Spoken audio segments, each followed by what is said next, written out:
How many of you know the Rhode Island state bird? This is our state bird.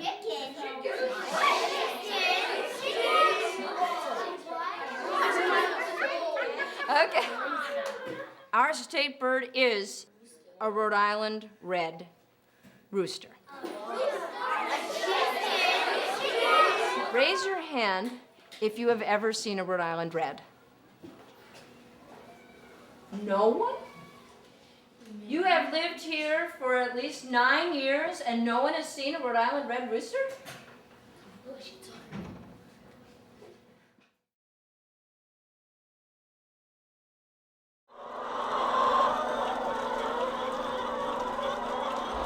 Dear Louis, with all respect to the Rhode Island red, which is a first-rate choice for honors on anybody's dinner table, may I add my voice to those protesting against the selection by our state legislature of this or any barnyard fowl as a state bird of Rhode Island.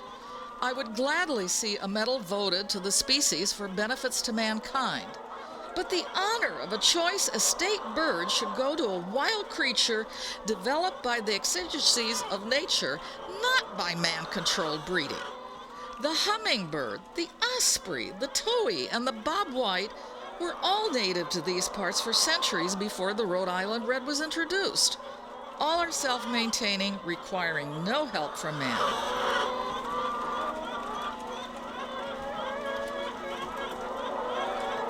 Dun, dun, dun.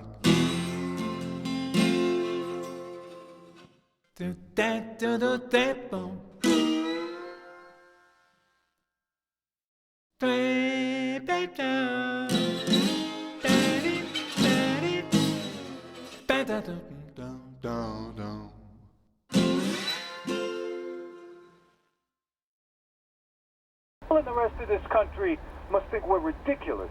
The state of Rhode Island is a joke. Hey, Richie, you know, just for the record, it's the state of Rhode Island and Providence Plantations, okay? Well, okay, whatever. The thing of it is, with all the corruption in the State House, all the favors, the patronage, the state is a joke. I mean, how do these people get elected? All right. So what's your point exactly? My point is, what can we do so that our state isn't a laughingstock? Well, here's an idea. I might be a little bit out there, but maybe we shouldn't have elected a chicken as the state bird? Well, it's accurate, though. Think about it. What does that Rhode Island red represent, right? Look at what that bird represents about us and our politics.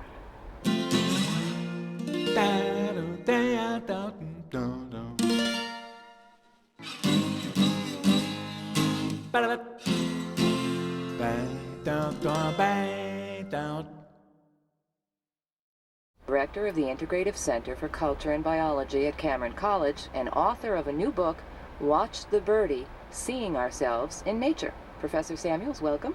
How do you do? What's the premise of your book? Well, the premise is that we, in Western culture, that we see ourselves as separate from nature, and yet we also impose ourselves onto nature. What's an example of that? Well, for example, birds in particular. They build homes, they raise families, they nurture their young, they communicate with language. They create societies almost, yes? Right. So we tend to see them as being a metaphorical human society, but separate from our own.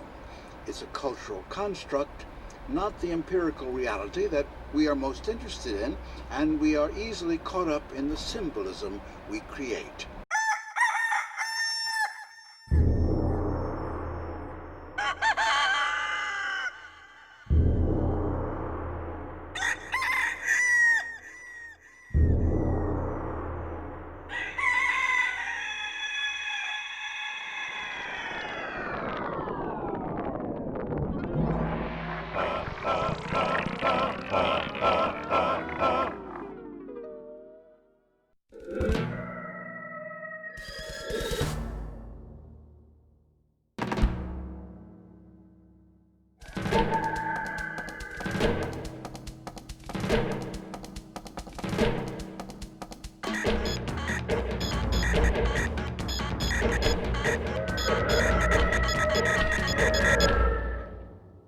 In history, societies have transformed the observed traits of an animal into a cultural construct.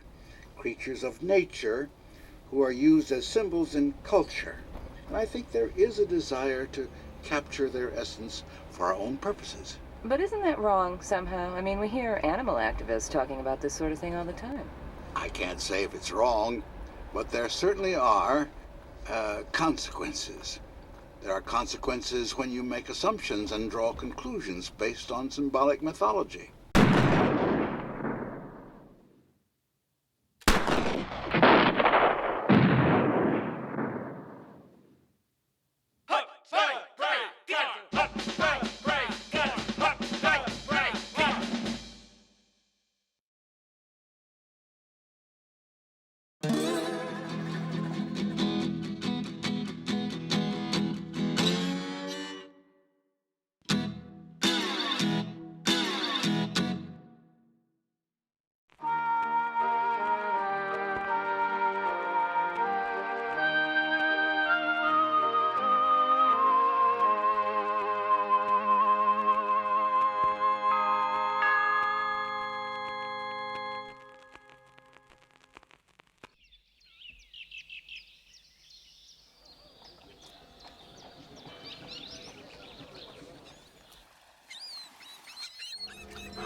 Because I imagine your listeners are wondering how it came to be the state bird. Well, I just assumed that it was probably created especially for that purpose.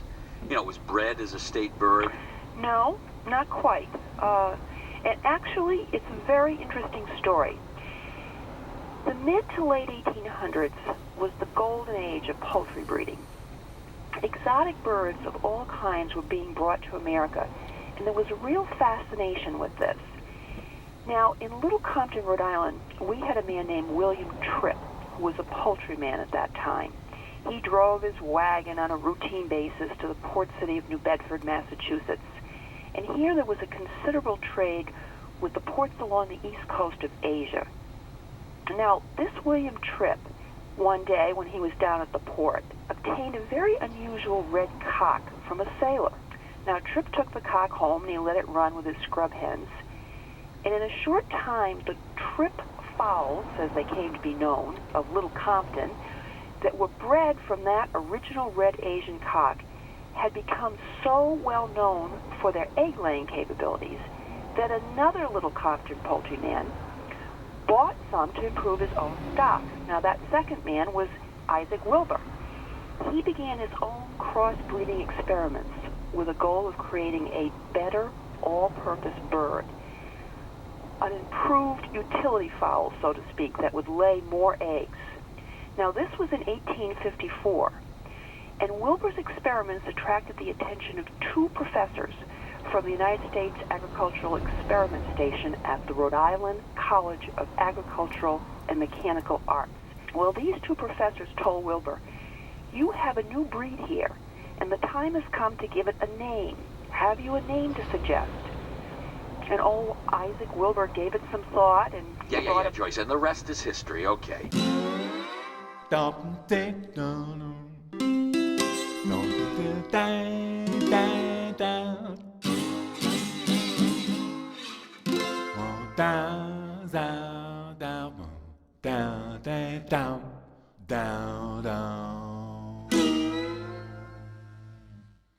An attempt to hold an official state bird election in 1931, and it resulted in proposals for two birds, the northern bobwhite and the osprey, but somehow they never got around to making it official.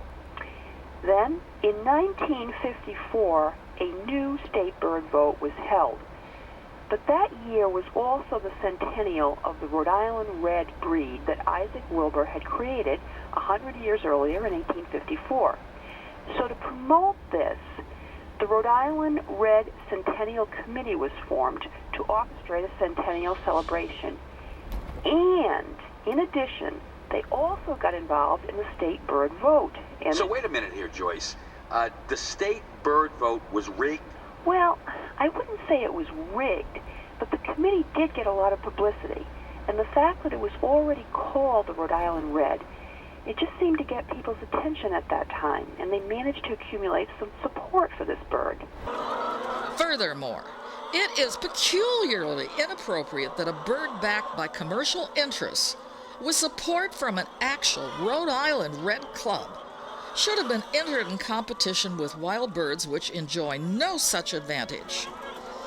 Let the Rhode Island General Assembly vote to honor the Rhode Island Red in its 100th anniversary year if it will. But let the choice for State Bird of Rhode Island be made from among the free, wild creatures of our shores and woodlands. Very sincerely yours, Clara F. Emerson. There was a difference of opinion. Some wanted the hummingbird, the smallest bird for the smallest state, and somebody else wanted the bob white. So the Rhode Island Red people thought, well, we should enter the Rhode Island Red. So we did, and I was caught in the middle because I was a member of the Audubon Society and, of course, also involved with the chickens. And some of the people in the Audubon Society would barely speak to me because I was pushing the Rhode Island Red. Don't get crazy on me. Hold your head. This is going to be a piece of cake. Chicken, chicken, chicken, look at us. Come on, come on, come on, come on. Got it. Don't you have Miss Massachusetts? Isn't she the best of the young girls in Massachusetts, supposedly? All right, you're going to have the same in a chicken. It's supposed to look like a brick. The best way to do it in your mind is to take the base of the hackle and get rid of that part of the chicken from there up, and then take the tail and get rid of it.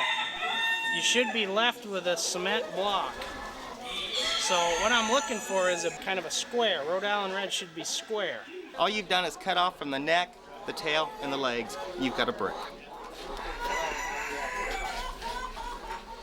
I came to Rhode Island because it's the Rhode Island Red National, which is held once a year. You're seeing the best in the country right here now. Right here. It's the 2004 national meet of the Rhode Island Red Club of America. This is an all Rhode Island Red show.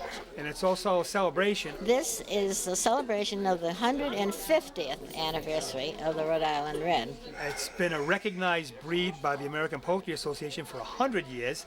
And the 50th anniversary of its being made the state bird. And the people are here from all over the country. Brown County, Indiana, which is 15 hours away. So we came halfway across the United States to a poultry show. These are an anachronism. They're left over from a bygone day. They're like collecting antiques. I oftentimes refer to it as a flower show. What we're doing here today is a flower show. So people say, well, why would you show chickens? Well, why would you show flowers? Well, they're pretty. Certainly, aren't they pretty? Rather strange that people made a choice to represent the state of Rhode Island with a Rhode Island Red. Because originally the idea of a state bird was to have something that was native and familiar. But when you think about it, what this fowl really represents is a commercial product. Because it's a meat and egg chicken. That's what they designed it for. Major breeders, by special genetic manipulation, they've made them outstanding birds. The Rhode Island Red is supposed to be a meat machine and an egg machine. That's what the Rhode Island Red bird is all about. Virtually all of the commercial brown egg laying chickens utilized in the world today trace their ancestry to the Rhode Island Red. They have their genetic footprints all over mankind's food supply. Oh, yeah, you know, we're tremendously proud of our industrial capability.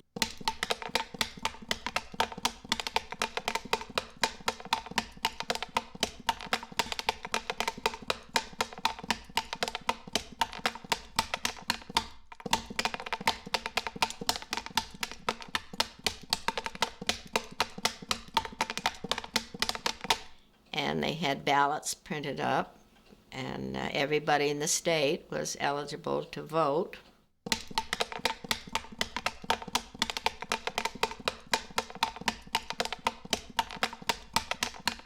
Providence had a hockey team called the Rhode Island Reds. And Lou Peary owned it. So I went out to see Lou Peary and told him about the contest and that we were pushing the Rhode Island Red. So he had ballots printed up and passed them out to everybody at the hockey games, and they all voted for the Rhode Island Red. And across the street was a diner, Top's Gaylord, I think was the name of it. And people went there before the game and after the game, so I went over and talked to him. And he had placemats printed up with a picture of the Red on it. And he passed out ballots, and they all voted for the Reds, so we won.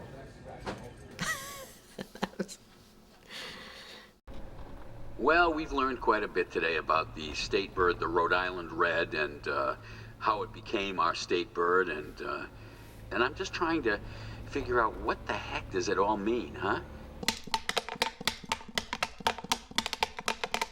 Well, you know, the Rhode Island Red really is a product of the American Industrial Revolution. And Rhode Island is the birthplace of that Industrial Revolution, with Slater Mill, that is, in Pawtucket.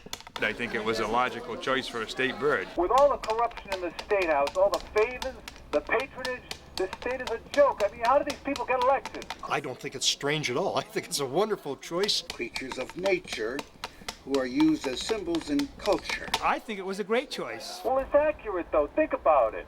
What does that Rhode Island Red represent, right?